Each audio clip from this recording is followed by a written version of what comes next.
can solve it," said the janitor's genius daughter when she sees Billionaires in Anguish and shows him where he missed. The marker squealed, then snapped in two.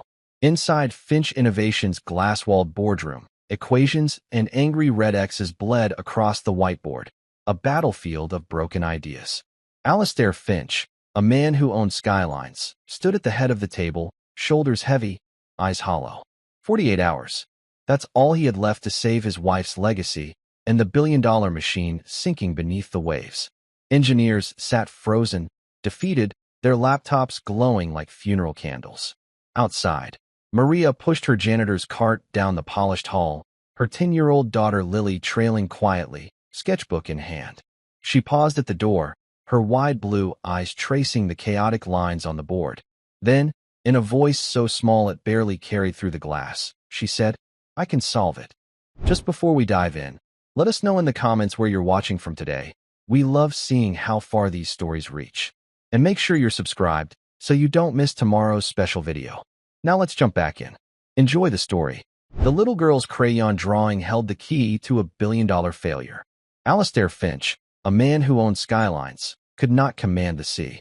His final promise to his wife was sinking just off the coast, and with it, the last piece of his heart. The evening light had softened to a gentle orange, but inside the headquarters of Finch Innovations, the lights were harsh and unforgiving. They reflected off the polished marble floors that Maria cleaned every night. Her cart squeaked softly, a familiar, lonely sound in the vast, empty corridors. It was a sound of quiet diligence, a sound that went unheard by the important people who walked these halls during the day. Tonight, however, she was not entirely alone. Sitting on a small bench near the elevators was her daughter, Lily, a 10-year-old girl with hair the color of pale corn silk, tied back in a simple ponytail. In her lap was a sketchbook, and in her hand, a blue crayon. She wasn't drawing anything in particular, just letting the crayon glide across the paper, making soft, swirling patterns that looked like waves, or wind, or both. Lily had to come with her mother to work this week. The woman who usually watched her was visiting family, and Maria couldn't afford to miss a single shift. So Lily became her mother's silent partner, a small, well-behaved shadow in a world of glass and steel. She knew the rules: stay quiet, don't touch anything, and always be where her mother could see her. Maria paused her mopping, her back aching from the long hours. She looked over at her daughter, and a soft smile touched her lips. Lily was a good girl. She never complained. She had a calm stillness about her that was rare in a child. She saw the world in a different way, noticing little details others missed. The way a spiderweb caught the light, the precise pattern of tiles on the floor, the rhythm of the rain against the tall windows. Her teachers said she was gifted, but to Maria, she was just her Lily, her quiet, thoughtful girl. "Almost done, Mija," Maria whispered, her voice a gentle echo in the hall. "Just one more floor." Lily looked up from her sketchbook and gave a small nod, her bright blue eyes full of understanding. She knew this was hard for her mother. She saw the weariness in her shoulders and the faint lines of worry around her eyes. She wanted to help, but all she could do was be good, be quiet, and not add to her mother's burdens. The top floor was different. It was where the most important offices were. The air here felt heavier, charged with a tension that lingered long after the employees had gone home. Maria pushed her cart out of the elevator and immediately felt it. A low hum of anxiety. The lights were still on in the main boardroom, a massive space enclosed by floor-to-ceiling glass walls. Inside, a group of men and women in expensive suits were gathered around a long, dark table. They looked exhausted, defeated. Papers were scattered everywhere. Coffee cups sat half empty. At the head of the table stood the man who owned the entire building, the entire company. Mr. Alastair Finch. Even from a distance, his presence was immense. He was a tall man, with graying hair and a face that looked like it had been carved from stone. But tonight, that stone was cracking. He stared at a giant whiteboard on the wall, a board covered in complex equations, diagrams, and angry red lines crossing out failed ideas. His shoulders were slumped. His hands were clenched into fists at his sides. Maria had seen him many times, but never like this. He always seemed so powerful, so untouchable. Now, he just looked like a man in pain. Lily stood up from her bench and walked quietly to her mother's side, her small hand finding Maria's. She peered through the glass wall, her gaze not on the tired faces of the engineers, but on the whiteboard. Her head tilted, her brow furrowed in concentration. It was like a puzzle to her, a very messy, very complicated puzzle.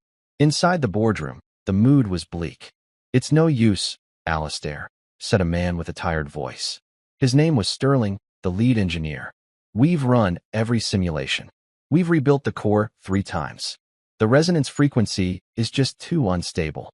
The moment a rogue wave hits, the gyroscopic stabilizers overload and the whole array shuts down. It's a fundamental design flaw." Alistair Finch didn't turn. He kept his eyes fixed on the board, on one particular diagram. It was a sketch of the Nereid array, his life's work. A revolutionary system of underwater turbines designed to harness the immense power of ocean currents, turning them into clean, limitless energy. It was more than a project. It was a monument. "There is no flaw in the design," Alistair said, his voice low and raspy. "The theory is sound. Elena, my wife, she proved the theory." The room fell silent at the mention of his wife. Elena Finch had been a brilliant oceanographer, a woman who saw the sea not as a force to be conquered, but as a partner to be understood. The Nereid array was her dream, her legacy. After she had passed away from a sudden illness 2 years ago, Alistair had poured his entire fortune and his entire soul into making it a reality. It was the last promise he had made to her, and now it was failing. "With all due respect, sir," Sterling said, his tone careful but firm. "Elena's theories were beautiful, but they were theoretical. The practical application, the harsh reality of the ocean, it's just not cooperating. Maybe it's time we consider shelving the project. Cut our losses." Alistair finally turned, and the look in his eyes made Sterling take an involuntary step back. It was a look of pure, cold anguish. "Losses?" Alistair repeated, the word like poison on his tongue. "You talk to me about losses? I will not lose this. I will not lose her again. We are missing something. Something simple. Something right in front of our faces." He ran a hand through his hair, his composure crumbling. He walked to the window and stared out at the dark ocean, a vast, indifferent expanse that held his wife's memory and, now, his failure. 48 hours, he said, his voice barely a whisper. "The International Review Board arrives in 48 hours. If we don't have a solution by then, they will pull the funding and the oceanic permits. It will all be over." Outside in the hall, Maria began to gently pull her daughter away. This felt too private, too raw. It was not their place to witness such a powerful man's despair. "Come, Lily. Let's go." But Lily didn't move. Her eyes were wide, fixed on the chaotic scribbles on the whiteboard. She saw the lines, the arrows, the numbers. But she also saw something else. She saw a pattern, a mistake. It was a mistake she had seen before, in her own drawings. When you try to force a circle into a square, the corners always break. They were trying to force the water. You couldn't force water. You had to ask it. She pulled her hand free from her mother's and took 2 small steps toward the glass door of the boardroom. Her heart was beating fast, a tiny drum in her chest. "Lily, no," Maria whispered urgently, trying to pull her back. "We cannot disturb them." But the words were already leaving Lily's lips, quiet and clear, spoken with the simple confidence of a child who does not yet know that some things are supposed to be impossible. "I can solve it." The words were so soft, they were almost lost in the cavernous hall. But through the glass, one of the younger engineers heard them. He glanced over, saw the janitor and her little girl, and let out a short, tired laugh. "Looks like we've got some help," he muttered to the person next to him.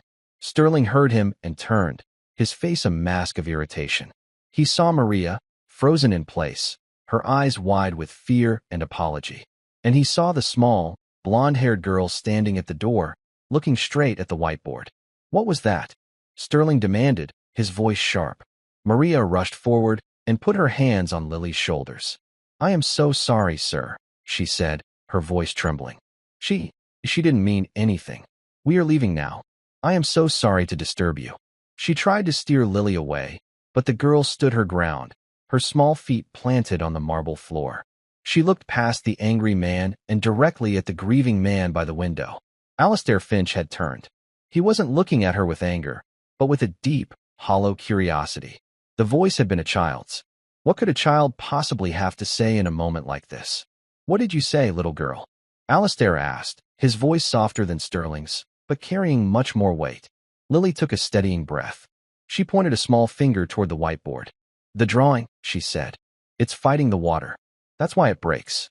A ripple of disbelief and quiet mockery went through the room. A few engineers exchanged exhausted, incredulous looks. Sterling's face hardened. This is ridiculous, he snapped. We are in the middle of a multi-billion-dollar crisis, and we're being interrupted by a janitor's child talking about drawings. Security should have them removed. No, Alistair said, his voice cutting through the tension. He walked slowly from the window until he stood just on the other side of the glass door, looking down at the small girl. He saw no mischief in her eyes, only a strange, focused sincerity. He saw the sketchbook clutched in her other hand. He saw the blue crayon stains on her fingertips. For 2 years, he had listened to the most brilliant, most expensive minds in engineering. They had given him data, algorithms, and complex fluid dynamics. And every single one of them had failed. His heart was already broken. His project was on the brink of collapse. What more was there to lose by listening to a whisper of hope, no matter where it came from? He looked at Maria, who looked like she wanted the floor to swallow her whole. It's all right, he said gently. Then he looked back at Lily. What do you mean? It's fighting the water. Lily took another step closer, until her face was just inches from the glass. You're using sharp angles against the current, she explained, her voice gaining a little more strength. The water doesn't like to be cut. It likes to spiral, like a seashell, or the water going down the drain in the sink. It wants to dance. Dance. The word hung in the air, so simple and out of place among the cold, hard terms of engineering. An engineer in the back of the room snorted, trying to stifle a laugh. Sterling rolled his eyes in open contempt. This is a waste of our time, Alistair, Sterling insisted. She's talking about seashells and dancing. We have work to do. But Alistair wasn't listening to Sterling. He was listening to an echo from the past. He remembered a day on the beach with Elena, years ago. She was holding a nautilus shell, tracing its perfect, logarithmic spiral with her finger. The universe always chooses the easiest path, Ollie, she had told him, her eyes sparkling. The path of least resistance. It's not about force. It's about flow. It's a dance. His breath caught in his throat. He looked at the whiteboard, at the rigid, aggressive angles of their turbine blades, designed for maximum force, maximum resistance. He looked back at the little girl with the crayon-stained fingers. He made a decision. It was not a decision based on logic or reason. It was an act of pure, desperate faith. An act of a drowning man reaching for a hand, no matter how small. He slid open the heavy glass door. The hushed air of the boardroom spilled out into the hall. He knelt, bringing himself down to Lily's eye level. The powerful billionaire, kneeling before the janitor's daughter. The room watched in stunned silence. Show me, Alistair Finch said, his voice thick with an emotion no one could quite name. Show me how the water wants to dance. The room held its breath. Sterling's jaw was tight with fury, his authority utterly undermined. Maria stood frozen, her heart pounding a frantic rhythm of fear and a tiny, unbelievable spark of pride. Her daughter, her quiet little Lily, was not backing down.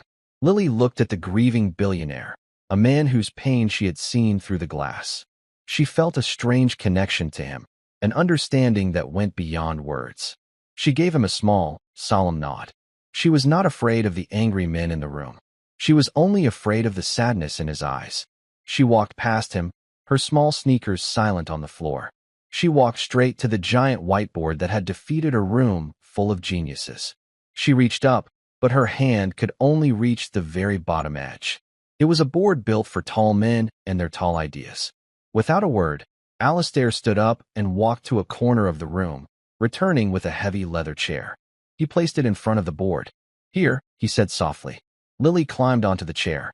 Now, she could see the whole mess properly. She looked at all the complicated equations and crossed out diagrams. She ignored them all. She looked for a clean space.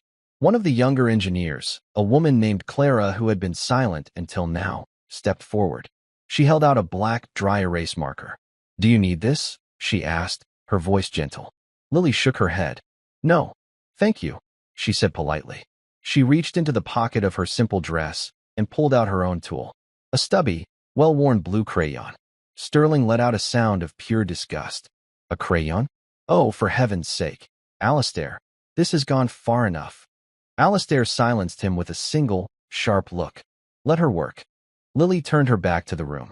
She faced the whiteboard, the blue crayon held tight in her small hand. She took a deep breath, the way her mother had taught her to do when she felt nervous. She wasn't thinking about the billion-dollar project or the room full of important people. She was thinking about the ocean. She was thinking about the beach and the way the waves pulled back from the sand, leaving delicate, curved patterns. She was thinking about the spiral galaxy in her science book. Then, she began to draw. She did not draw a machine. She did not draw a turbine. She drew a spiral. It started from a single point, then unfolded outwards, graceful and perfect. It looked less like an engineering blueprint and more like a work of art. It looked like a fossil, a flower, a hurricane scene from space. Next to it, she drew a series of smaller spirals, all turning in harmony with the first. She didn't use a ruler. She didn't measure angles. She just drew what felt right, what looked natural. She drew the path of least resistance. When she was done, she turned not to the engineers, but to Alistair. There, she said simply. You see? The blades shouldn't be sharp. They should be curved. Not like knives, but like arms. They shouldn't cut the water. They should embrace it. The water comes in, and you welcome it, and you let it spin. And when it leaves, it's happy. It's not tired from fighting. The room was utterly silent. The engineers stared at the childish blue crayon, drawing on their board of failures. It was so simple, so primitive. It broke dozens of established rules of hydrodynamic engineering. It seemed, on the surface, absurd. Sterling was the first to speak, his voice dripping with sarcasm. Embrace the water? Happy water? Are we building a power plant or a nursery school? This is the most unscientific nonsense I have ever heard. He walked to the board and pointed a dismissive finger at the crayon spiral. This shape would create a massive drag coefficient. The torque would be completely unpredictable. It would tear itself apart in a high-velocity current. Another engineer chimed in. He's right, sir. The structural integrity of a blade shaped like that, it's just not feasible. It goes against everything we know. But Alistair wasn't looking at the other engineers. He was staring at the drawing, and his mind was racing. He was stripping away his own complex knowledge, his years of training, and trying to see it as Lily did. Not as an engineer, but as an observer of nature. Elena's words echoed again. Nature has already solved all the problems, Ollie. We just have to be humble enough to copy it. The spiral. It was everywhere in the ocean. In shells, in whirlpools, in the very shape of the water molecules dance. They had been trying to impose their own rigid geometry on a world that only understood the language of curves. They had built a machine of straight lines to put in a world of spirals. Clara, Alistair said, his voice quiet but firm, his eyes never leaving the drawing. Run a simulation. Clara looked stunned. A simulation? Of that? She asked, gesturing toward the crayon drawing. Yes, Alistair said. Model it. Exactly as she drew it. A Fibonacci spiral. Redesign the turbine blades based on that curve. Forget drag coefficients. Forget what the textbooks say. Just build a simulation of what this little girl has drawn on our board.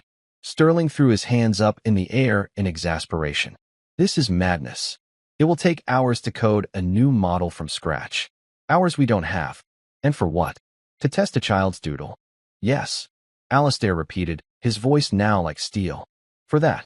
If you are not willing to do it, Sterling, then you are welcome to leave. Clara, get your team. I want to see what this does. I want to see what happens when we stop fighting. A profound shift happened in the room. The mockery faded, replaced by a tense, uncertain curiosity. Clara, her eyes wide with a mixture of fear and excitement, nodded quickly. Yes, sir. Right away. She and two other younger engineers hurried to their laptops, their fingers flying across the keyboards as they began to translate Lily's simple crayon drawing into the complex language of code. The other senior engineers stood around, watching with folded arms, their faces a mixture of skepticism and grudging respect for Alistair's command. They thought he was a fool, but he was the fool who signed their paychecks. Sterling stood off to the side, his face dark with rage and humiliation. He had been overruled. He had been ignored. And he had been replaced, in this moment, by a 10-year-old girl with a blue crayon. Maria watched from the doorway, her hands clasped so tightly her knuckles were white. She didn't understand the equations or the simulations, but she understood the look on Mr. Finch's face. It was not the look of a man who had given up. It was the look of a man who had just found something he thought was lost forever. Hope. Lily remained on the chair, her small legs dangling. She watched the engineers work, listening to the quiet clicking of their keyboards. She felt Alistair's presence beside her. He had not moved. He stood there like a sentinel, guarding her drawing, guarding his last chance. "Why did you choose blue?" he asked her quietly, his voice a low rumble. Lily looked at her crayon, then back at the board. "It's the color of the ocean," she said, as if it were the most obvious thing in the world. "You have to use its favorite color, so it knows you're a friend." Alistair looked from the drawing to the little girl, and for the first time in 2 years, a genuine, unburdened smile reached his eyes. He had spent hundreds of millions of dollars on supercomputers, materials science, and the finest minds money could buy. And all this time, the answer might have been as simple as a spiral, drawn in the ocean's favorite color. The hours ticked by. The orange glow of sunset had long faded, replaced by the deep black of night, dotted with the distant lights of ships on the water. No one left the boardroom. A tray of untouched sandwiches sat on a side table. The only sounds were the clicking of keys and the low hum of the building's ventilation system. Maria had brought Lily a small bottle of water and a blanket from the emergency kit in her janitor's closet. Lily had fallen asleep in the big chair, her head resting on her arm, her blue crayon still held loosely in her fingers. She looked so small, so peaceful, in this room full of giants and their giant problems. Finally, after nearly 3 hours, Clara looked up from her screen. Her face was pale. "It's ready," she announced, her voice trembling slightly. "The simulation is ready." The room stirred. Everyone gathered behind her, their eyes fixed on the large projection screen that covered one wall. Alistair gently shook Lily's shoulder. "Wake up, little one," he whispered. "I think you'll want to see this." Lily's eyes fluttered open. She looked at the big screen, which now showed a digital representation of the ocean floor, and the newly designed near-it array floating in the virtual current. The turbines looked different. They were graceful, curved, almost alive. They looked like her drawing. "We'll run the doomsday scenario," Clara said, her voice tense. "System shock from a level 5 rogue wave. It's the one that caused the cascade failure in every previous test." Sterling stepped forward, a grim, knowing smirk on his face. "Get ready to watch your pretty little seashell tear itself to pieces, Finch." Alistair ignored him. He placed a steadying hand on Lily's shoulder. "Proceed, Clara." Clara took a deep breath and pressed the enter key. The simulation began. On the screen, the digital water flowed smoothly. The new turbines spun in a slow, hypnotic rhythm, perfectly in sync with the current. They looked like a school of strange, mechanical jellyfish. The numbers on the side of the screen, representing power output and structural stress, were all stable. All green. "Here it comes," someone whispered. A massive wave, a dark wall of code, began to form on the edge of the screen. It moved with terrifying speed toward the array. In every other simulation, this was the moment of failure. This was the moment the alarms would blare red and the system would collapse. The engineers leaned in. Even Sterling held his breath. The rogue wave hit the array, but instead of shattering, something incredible happened. The array did not fight it. It yielded. The spiral blades absorbed the initial impact, their curves channeling the massive surge of energy not against the structure, but through it. The central turbine, the one designed from Lily's main drawing, began to spin faster and faster, its spiral arms guiding the chaotic torrent into a controlled, powerful vortex. The numbers on the screen flashed. Structural stress went from green to yellow, but it held. It did not go to red. Power output, however, shot off the charts, a massive, clean spike of energy that far exceeded any of their previous projections. The wave passed.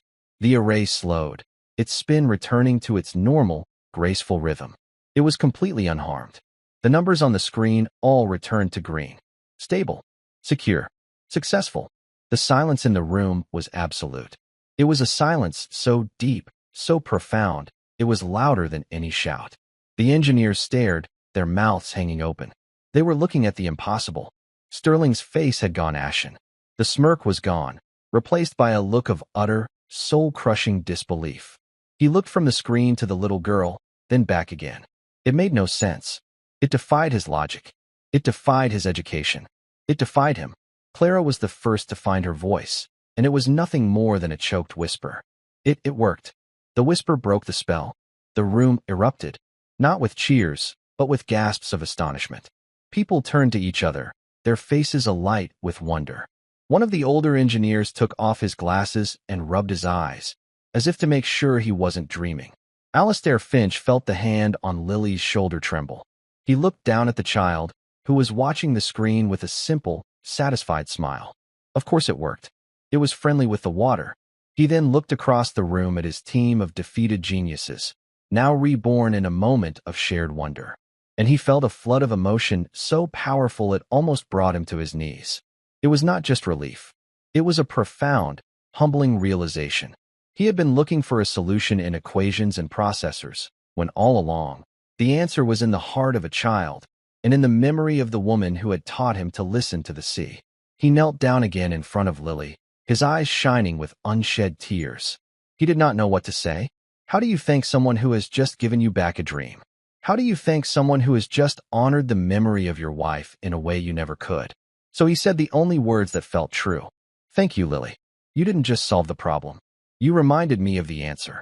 He then stood and faced the room. His voice was quiet, but it rang with an authority no one dared question. Sterling, he said, his gaze hard as diamond. You're fired. I want you out of this building tonight.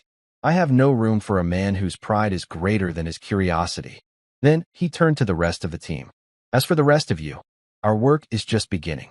We are rebuilding the Nereid array, and our new lead design consultant, he said, placing his hand gently on Lily's blonde hair, is right here. He looked at Maria, who was now openly weeping with shock and joy. And madam, he said with a voice full of respect, I believe we have a new position for you at this company. One that doesn't involve a mop and bucket. We're going to need a parent on site.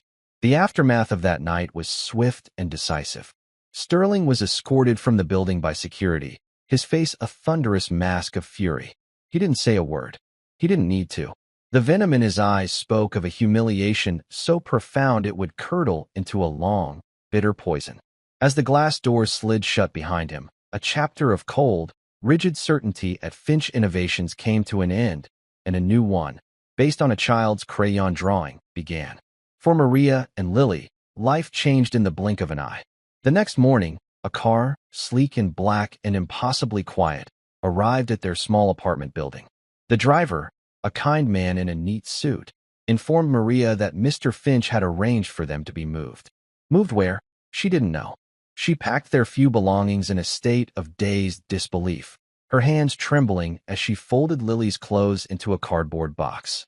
Their new home was a beautiful little house in a quiet, tree-lined neighborhood, with a small garden in the back and a bedroom for Lily painted the color of a summer sky. There was food in the refrigerator. There were new clothes in the closets. There were art supplies and more books than Lily had ever seen in one place, stacked neatly on a new wooden desk. It was more than Maria had ever dared to dream of for her daughter, for herself. It felt like a fairy tale, and she kept waiting for the clock to strike midnight. Alistair had been true to his word. Maria was given a new title, Special Projects Liaison. It was a formal name for a simple but vital role. She was to be Lily's guardian and companion within the company, ensuring the child was never overwhelmed, that her education continued, and that her voice was always heard. She was given an office next to Clara's, a comfortable salary, and most importantly, the quiet dignity of being seen not as a servant, but as a valued member of a team. The respect in the eyes of the other engineers was the greatest gift of all. Lily, in her own quiet way, blossomed. The Nereid Array project was rebuilt from the ground up, this time centered on what the engineers now called the Lily Spiral, or the seashell principle. She would spend a few hours each day in the design lab. She didn't sit in on the complex technical meetings, but in a special workshop Alistair had built for her, filled with modeling clay, water tanks, and 3D printers. Here, she would build and test her ideas, not with numbers, but with her hands. She would show the engineers how the water wanted to move, and they, humbled and endlessly fascinated, would translate her tangible wisdom into their digital world. The atmosphere in the company had transformed. The grim tension was replaced with a buzz of excitement and creative energy. The team, free from Sterling's rigid and prideful leadership, began to collaborate in ways they never had before. They laughed. They experimented. They weren't afraid to fail, because they knew that Lily's principle wasn't about getting the math right on the first try. It was about listening to the answer that was already there. The bond between Alistair, Lily, and Maria deepened into something that resembled a family. He was no longer just a boss. He was a protector, a benefactor, a friend. He would often join Lily in her workshop, not to supervise, but to watch and learn. He saw so much of his Elena in the girl's intuitive genius, in her gentle, respectful approach to the powerful forces of nature. One afternoon, he brought an old, leather-bound photo album to Maria's office. He opened it carefully, and on the first page was a picture of a smiling, sun-kissed woman with bright, intelligent eyes, holding a nautilus shell on a beach. "This was Elena," he said, his voice soft with memory. "She would have adored Lily. She always said that the greatest discoveries are made by those who have not yet learned what is supposedly impossible." He told them stories about her, about their travels, about her passion for the ocean. He explained that the Nereid Array wasn't about money or fame. It was about Elena's belief that humanity had to stop fighting the planet and learn to live in harmony with it. She believed the ocean held the key not just to clean energy, but to a better way of thinking, he explained. She called it nature's gentle strength. Listening to him, Maria finally understood the depth of his past grief and the source of his present joy. Lily hadn't just saved a project. She had resurrected a man's soul. She had given him a way to finish his final conversation with the woman he loved. As the months passed, the project leaped forward. The small-scale prototypes were a stunning success. The energy output was even greater than the first simulation had predicted. News of the revolutionary new design began to leak to the outside world. Industry magazines wrote speculative articles about the Finch spiral, a technology that could change the face of renewable energy. And at the heart of every article was the whispered, unbelievable rumor of the janitor's 10-year-old daughter who had seen what no one else could. For Lily, the attention was strange, but Alistair shielded her from the press, insisting that she be allowed to remain a child. Her greatest joy was still a blank page in her sketchbook, a fresh block of clay, or a walk in the garden with her mother. But now, when she drew her spirals, she knew they were more than just patterns. They were helping to heal her mother's weariness and a good man's broken heart. But while a new family was being forged in the light of discovery and kindness, a dark obsession was festering in the shadows. Miles away, in a cramped and soulless apartment, Everett Sterling was living a nightmare of his own making. He was a pariah. The story of his dismissal, and the bizarre reason behind it, had spread through the insular world of high-level engineering like wildfire. He was the man who had been replaced by a 10-year-old with a crayon. He was a joke. Every attempt to find a new position at a respectable firm was met with thinly veiled amusement or outright rejection. His name was now associated with failure, with arrogance, and with a spectacular lack of vision. He would spend his days aimlessly scrolling through news feeds, each article praising the progress of the Nereid Array, a fresh twist of the knife in his gut. He saw pictures of Alistair Finch, smiling again, standing beside the little blonde girl. He read quotes from Clara, his former subordinate, now the head of the project, talking about the paradigm shift of the seashell principle. It was his project, his team, his legacy, stolen from him. His professional pride, the very core of his identity, had been shattered, and in its place, a cold, methodical rage began to grow. He didn't see a story of hope or wonder. He saw a pathetic old man, blinded by grief, indulging a child's fantasy. He saw a fluke, a lucky guess that would eventually be exposed. He refused to believe Lily's simple design was truly sound. It had to have a flaw, a fatal, hidden flaw, and he, Everett Sterling, would be the one to find it. He began to work, his brilliant mind now twisted toward a singular, destructive purpose. He spent his severance pay not on finding a new life, but on recreating the Finch Innovations design lab in his own small apartment. He acquired pirated copies of their modeling software. He hacked into the public records of their suppliers, studying their materials lists.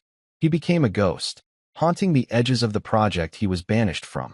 He ran hundreds of his own simulations, pushing Lily's spiral design to its absolute limits. He was looking for a breaking point, a weakness he could exploit. For weeks, he found nothing. The design was maddeningly resilient. The gentle curves distributed stress in a way that his own rigid, angular designs never could. Every successful simulation was another insult, fueling his fury. Finally, he found it. It wasn't a flaw in the design itself, but a potential vulnerability in its application. A matter of physics he was sure the new, starry-eyed team would overlook. It involved harmonic resonance, but not from water, from sound. The turbines, when operating at peak capacity under the specific pressure of a deep-sea current, would generate a unique, low-frequency hum. Normally, this would be harmless. But Sterling calculated that if a specific metallic alloy, one he knew their primary supplier used for pressure bolts, was subjected to that exact frequency for a prolonged period, it would suffer from acoustic fatigue. The metal's crystalline structure would slowly become brittle. It wouldn't show up on any standard stress test. It would be invisible, until it wasn't. Under the combined strain of a powerful ocean swell and the acoustic vibrations, the bolts holding the main turbine blades to the central axle would shear. Not just one, but all of them, in a catastrophic, simultaneous failure. The entire array would tear itself apart from the inside out. It would look like the natural design simply wasn't strong enough to handle the reality of the ocean. It would be a spectacular, public failure. His plan was born. It was elegant. It was subtle. It was undetectable. It would not only destroy the project and Alastair Finch's reputation, but it would also validate Sterling's own genius. He would prove that he had been right all along, that you couldn't trust the fate of a billion-dollar project to a child's fanciful dream. Now, he just had to put the pieces in place. He started making calls. He still had contacts in the industry, people who owed him favors, people who were disgruntled, people for whom a briefcase full of cash was more persuasive than loyalty. He found a foreman at the fabrication plant where the pressure bolts were being forged, a man with gambling debts and a weak will. In a dimly lit bar far from the gleaming towers of the financial district, Sterling made his pitch. He didn't talk about sabotage. He talked about quality control. I have reason to believe the standard grade 8 titanium alloy bolts Finch ordered are insufficient for the deep sea pressure they'll be under, Sterling said smoothly, sliding a thick envelope across the sticky table. I have a proprietary alloy that is far superior. I want you to switch the stock. Use my bolts for the Nereid project. Consider it a professional consultation, a way to prevent a disaster. The foreman looked at the envelope, then at Sterling's cold, intense eyes. He knew something wasn't right, but the money was a powerful argument against his conscience. He took the envelope. No one will ever know, the foreman promised. Sterling gave a thin, cruel smile. Oh, I'm counting on it. The trap was set. The flawed, brittle bolts were forged and shipped. They were installed deep within the heart of the magnificent new turbines. They passed every inspection because no one was looking for a weakness that came from a sound. And Everett Sterling sat in his dark apartment, watching the news, and waited for the day of the launch. The day of his vindication. The day the world would watch the seashell dream shatter into a million pieces. The day of the launch arrived bright and clear. A perfect blue sky stretched over the calm ocean, as if nature itself was offering its blessing. A massive viewing platform had been constructed on the coast, overlooking the spot several miles out where the full-scale Nereid array was in its final position, a sleeping giant beneath the waves. The atmosphere was electric. This was more than a product launch. It was a celebration of hope. Boats dotted the water, filled with reporters and photographers from around the world. The platform was crowded with investors, scientists, and government officials, all eager to witness the dawn of a new era in clean energy. Alastair Finch stood at the podium, looking 10 years younger. Maria stood beside him, her hand resting on Lily's shoulder. Lily was wearing a simple white dress, looking a little overwhelmed by the crowd, but her eyes were fixed on the patch of ocean where she knew her creation was waiting. The engineering team, led by a proud and beaming Clara, stood behind them. Today is not about me, Alastair began, his voice carrying over the speakers, filled with a powerful, quiet emotion. It is not about my company. It is about an idea that belonged to my late wife, Elena. The idea that we can work with our planet, not against it.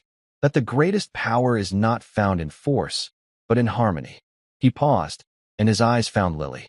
That idea was given a voice, a shape, by someone who sees the world with more clarity and wisdom than any of us. A young girl who reminded us that sometimes the most brilliant solutions are found not in complex equations, but in the simple, perfect spiral of a seashell. The crowd applauded warmly. Lily blushed, and Maria squeezed her shoulder gently. In a few moments, Alistair concluded, we will activate the Nereid array. We will begin the dance, and we will offer the world a new promise.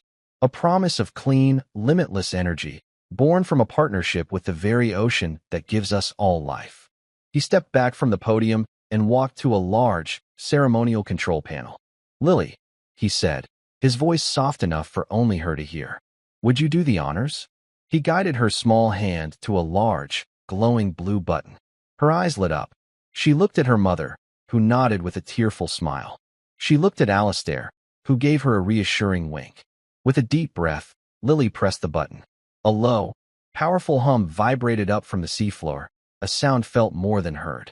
On the giant screens behind the stage, a live video feed from underwater drones came to life. The Nereid array was waking up. The magnificent, spiraling turbines began to turn, slowly at first, then faster, moving with a hypnotic grace that silenced the crowd. The data streams poured in, displayed in bright green numbers on the screen. Power output climbed steadily, beautifully. 100 megawatts, 500 megawatts, 1,000 megawatts. It was exceeding all expectations. The project was a triumph. The crowd burst into applause. Alistair threw his arms around Maria and Lily in a joyful embrace.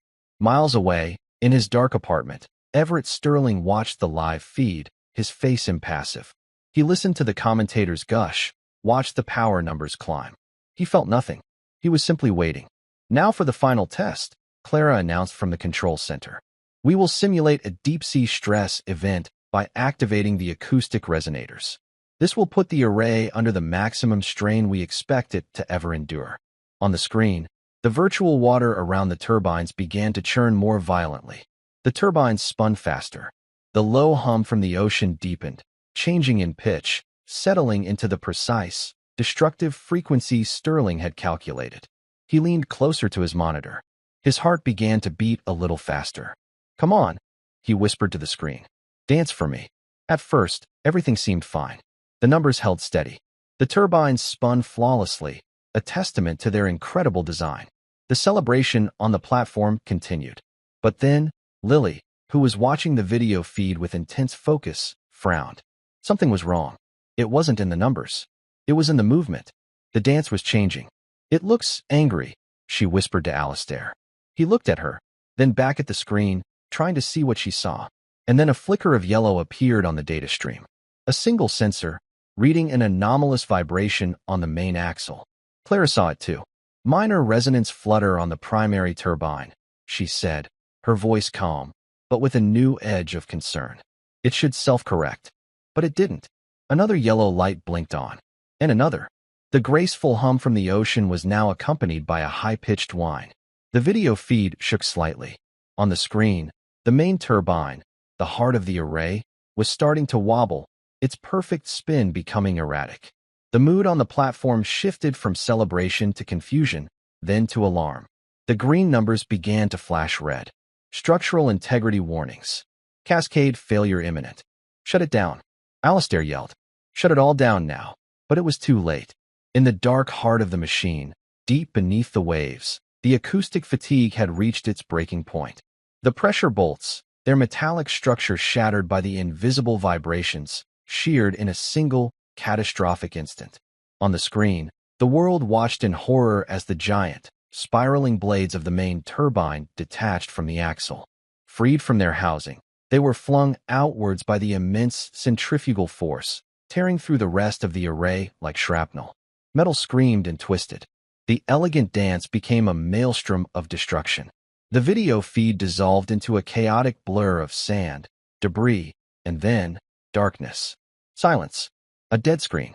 On the platform, a collective gasp rippled through the crowd. Alistair Finch stood frozen, his face ashen, staring at the blank screen as if he could will the image back to life. The dream, the promise, the tribute to his wife, his redemption, all of it, gone. Destroyed in less than 30 seconds. Maria held Lily tightly, shielding her from the horrified faces and the sudden, frantic shouting of the reporters. Lily was trembling, not from fear, but from a profound, heartbreaking confusion. Her creation, her beautiful, friendly machine, had torn itself apart. Alistair slowly sank to his knees, the strength gone from his legs. He was no longer a billionaire, no longer an innovator. He was just a man, watching the last piece of his wife's soul sink into the abyss. And in his apartment, Everett Sterling leaned back in his chair and allowed himself a long, slow, deeply satisfied smile. His revenge was absolute. The world had seen the truth. A child's dream was no match for the cold, hard realities of physics. And he was the only one who had been smart enough to see it. The screen in front of him replayed the final moments of destruction, a symphony of failure that was music to his ears. The silence that followed the disaster was a heavy, suffocating blanket. On the platform, the festive atmosphere had curdled into a scene of chaos and disbelief. Reporters shouted questions into cameras, their voices sharp with accusation. Investors spoke in furious, hushed tones into their phones, the words ruin and lawsuit cutting through the air. The dream had died, publicly and spectacularly. In the days that followed, the world's judgment was swift and merciless. Newspapers and websites ran brutal headlines. Finch's folly sinks. Billion-dollar dream becomes deep-sea nightmare. The danger of naive designs. Everett Sterling, quoted as an anonymous, former senior engineer, gave scathing interviews, speaking sorrowfully about how Alistair Finch's grief had clouded his judgment, leading him to trust in unscientific, sentimental fantasy over proven engineering. He was the voice of reason, the prophet whose warnings had been ignored. His narrative became the truth. Alistair Finch vanished from public view. The company he had built was collapsing under a mountain of debt and broken contracts. He was forced to begin selling off assets, his vast empire crumbling piece by piece. The Nereid Array, the source of his hope, was now the anchor that was dragging him into the abyss. Maria and Lily were insulated from the worst of it, living quietly in the little house that now felt like a gilded cage. The world outside was angry, and Lily was at the center of that anger. Maria kept the television off and the newspapers out of sight, but she couldn't protect her daughter from the feeling of failure that had settled over them like a cold fog. Lily had changed. The bright spark in her eyes had dimmed. She no longer spent her afternoons in the garden or with her modeling clay. Her sketchbook lay on her desk, unopened. She believed, with the absolute and heartbreaking certainty of a child, that it was her fault. Her drawing, her idea, had caused all this pain. She had hurt Mr. Finch. She had broken his promise to his wife. One evening, Maria found her daughter trying to erase the crayon drawings from the wall of her workshop with a wet cloth, silent tears streaming down her face. Maria's heart broke. A week after the disaster, the quiet black car appeared on their street again. Alistair Finch got out. He looked a decade older. His shoulders were stooped. His face was etched with new lines of grief. But his eyes, when he looked at Maria, were clear. He found Lily in her room, sitting on her bed, staring at the blank wall. He sat down gently beside her. He didn't say anything for a long time. "They are saying it was my fault," Lily whispered, her voice barely audible. "They said my spiral was weak." Alistair took her small hand in his. It felt impossibly fragile. At that moment, something shifted inside him. The weight of his own despair was immense, but the weight of this child's undeserved guilt was unbearable. He had lost his company, his fortune, his reputation. He would not allow this little girl to lose her light. "They are wrong, Lily," he said, his voice quiet but fierce. "Your spiral wasn't weak. It was beautiful. It was right. I know it was." He looked from the child to her mother, a new resolve hardening in his eyes. "My wife, Elena, she never gave up on an idea she believed in. And your idea, Lily, was the same as hers. I will not let the world tell me they were both wrong. I will not let this be the end of their story." He stood up, the stoop in his shoulders a little less pronounced. "I am going to find out what really happened," he said, more to himself than to them. "I don't have a company anymore, but I still have a name. And I have enough left to fund one last investigation. The truth is down there in the dark, and I am going to bring it into the light. With the last of his personal fortune, Alistair hired a private salvage crew. Weeks later, the mangled wreckage of the main turbine was painstakingly raised from the ocean floor. It was a sad, twisted monument to failure. The official investigation had already concluded, its report a final nail in the coffin. It blamed unprecedented torsional stress on an unconventional blade design, citing a fundamental flaw that made the structure incapable of withstanding real-world deep-sea pressures. The wreckage was moved to a cavernous, private hangar at a small airfield, one of the last properties Alistair still owned. There, he, Clara, and a handful of engineers who had refused to abandon him began their own desperate search for answers. They pored over the broken metal, analyzed the stress reports, and reran the data from the final, fatal moments. But everything they found seemed to confirm the official report. The evidence was overwhelming. The design had failed. Hope began to wither. One afternoon, Maria brought Lily to the hangar. She was worried about the girl, hoping that seeing the engineers still working, still believing, might help rekindle some of her lost confidence. Lily wandered through the hangar, her hands in her pockets, looking at the giant, broken pieces of her dream. She felt a profound sadness, but she wasn't afraid of it. While Alistair and Clara argued over a complex data chart, Lily was drawn to a sound station set up in a corner. An engineer was replaying the audio logs recovered from the array's underwater microphones. It was the sound of the disaster. The deep, powerful hum of the turbines, then the rising, discordant whine, and finally, the horrific shriek of tearing metal. The engineer shook his head and shut it off. "Just noise," he muttered. "Tells us nothing." But Lily stood frozen, her head tilted. She had heard it. The wrongness. She walked over to the console and, with a tentative finger, touched the screen. "Can you play it again?" she asked. "Just the part before the crash." The engineer, surprised, obliged. He isolated the final 30 seconds of audio. The deep hum filled the hangar, a sound of immense power. Then, overlaying it, the high-pitched, insistent whine began. Lily closed her eyes, listening intently. She was not hearing data. She was hearing a story of a beautiful, strong sound being attacked by a smaller, meaner one. "That's it," she whispered. She opened her eyes and looked at Alistair, who had walked over to see what had captured her attention. It wasn't just angry, she told him, remembering the words she had used on the platform. It was singing the wrong song. She hummed the deep, steady note of the turbines. "That's the right song. The happy song." Then, she perfectly mimicked the high-pitched, penetrating whine. "This one," she said, pointing to the speaker. "This is a mean whisper. It came to hurt the other song. It doesn't belong."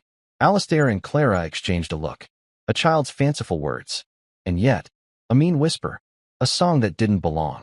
Clara, whose respect for Lily's intuition was absolute, turned back to the console. "A foreign frequency," she mused. She began to work, her fingers flying across the keyboard, isolating the high-pitched whine Lily had identified. She analyzed its precise acoustic signature. It was a clean, consistent frequency, not the chaotic noise of a system breaking down. It was a pure note. What if it wasn't the result of the failure? Clara said, her eyes widening. What if it was the cause? A new idea, a wild and improbable one, sparked in the air.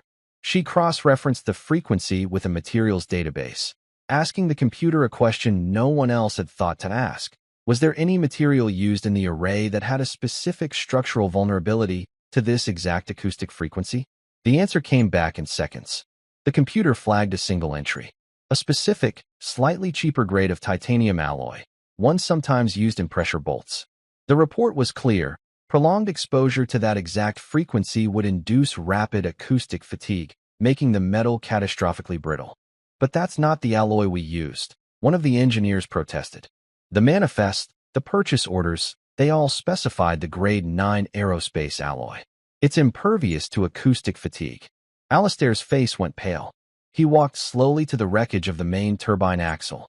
He knelt beside one of the sheared-off bolt heads, still embedded in the twisted metal. He ran his fingers over it. "Get a sample," he ordered, his voice grim. "Get a sample and test it." Now, an hour later, the results came back from the hangar's small lab. The metal from the bolt was not the grade 9 alloy from the manifest. It was the cheaper, vulnerable alloy, the one susceptible to the mean whisper. The truth landed in the room with the force of a physical blow. It wasn't a design flaw. It wasn't a miscalculation. It wasn't Lily's fault. It was sabotage. Alistair Finch now knew who had done this. There was only one person with the knowledge, the motive, and the cold, precise hatred to conceive of such a beautifully cruel act of destruction. The confrontation did not happen in an office or a boardroom. Alistair arranged to meet Everett Sterling at a quiet, public park near a windswept bluff overlooking the ocean. Sterling arrived looking confident, successful. He had recently accepted a lucrative consulting position with a rival firm, his reputation secured as the man who had been right about the Finch folly. He looked at Alistair with a kind of pitying contempt. "Alistair," he said, his tone smooth, "to what do I owe the pleasure? I hope you're not here to ask for a loan." Alistair didn't answer. He simply placed a small digital recorder on the park bench between them. He pressed play. First, the sound of the turbine's deep hum filled the air. Then, the high-pitched, penetrating whine. And finally, the voice of a little girl, humming the second note perfectly. "This is a mean whisper," her recorded voice said. It came to hurt the other song. Sterling's smug expression flickered. His face tightened. "A child's ear is a remarkable thing, Everett," Alistair said, his voice as cold and calm as the deep sea. "She hears things we've trained ourselves to ignore. She heard your crime. She heard the song you used to make metal brittle. The song you used to try and destroy us." He slid a single sheet of paper across the bench. It was the metallurgical report on the bolts. Sterling glanced at it, and the last of the color drained from his face. His perfect crime, his intellectual masterpiece of revenge, had been unraveled by a little girl humming a tune. The absurdity, the indignity of it, was the final, crushing blow to his pride. He didn't say a word. He didn't need to. His face was a confession. Sterling was arrested the next day. The story of his sabotage was even more sensational than the story of the initial disaster. His fall was swift, total, and unlamented.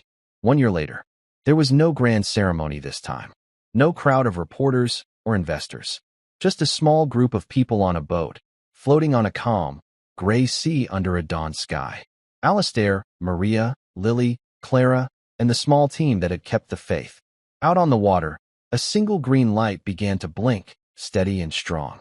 Deep beneath them, the Nereid array, rebuilt with the right materials and a deeper wisdom, was awake. It spun in the current, its dance now silent and flawless, a work of quiet, enduring strength. It was generating power, sending it to the shore, a clean and steady heartbeat. Alistair stood at the railing, watching the light. He had managed to secure new, more thoughtful investors. He hadn't rebuilt his entire empire, and he didn't want to. He had built the only thing that mattered. He had kept his promise. He turned to Lily, who was standing beside him, her sketchbook open on the railing. She was drawing again. Not just spirals, but new shapes, new ideas, new questions for the world. "Elena would have been so proud of you, Lily," he said softly. "Of both of you," he added, his eyes meeting Maria's in a look of shared gratitude and deep, quiet friendship. He had created a new foundation, funded by the first profits from the array. He called it the Elena and Lily Foundation for Listening.